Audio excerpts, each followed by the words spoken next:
Hello guys, பிரான் பிரியாணி எப்படி செய்கிறதுன்னு பார்த்துடலாம் வாங்க. இந்த பிரான் பிரியாணி என்னோட ஸ்டைலில் எப்படி செய்கிறதுன்னு பார்த்துடலாம். ஸோ பிரியாணிக்கு என்னென்ன பொருள் தேவைன்னு பார்த்துடலாம். ஸோ பிரியாணி ஸ்பைசஸ் எடுத்து வச்சுக்கோங்க. நான் இதில் வந்து வெறும் பிரியாணி இலை, கிராம்பு, ஏலக்காய், பட்டை இது மட்டும்தான் நான் சேர்ப்பேன். அதுக்கடுத்து பாஸ்மதி அரிசி நான் 1/2 கிலோ எடுத்திருக்கேன். அடுத்து கொத்தமல்லி, புதினா நான் கொஞ்சம் தேவையான அளவு எடுத்திருக்கேன். ரெண்டுமே ஒரு கை அளவு எடுத்து வச்சுருக்கேன்.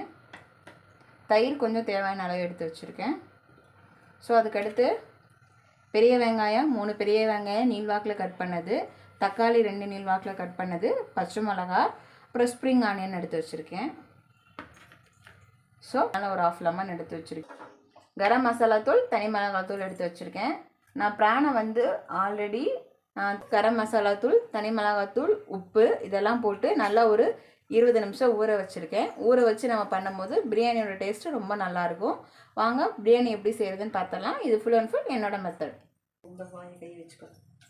இது ஃபஸ்ட்டு கொஞ்சம் எண்ணெய் ஊற்றிக்கலாம் தேவையான அளவு.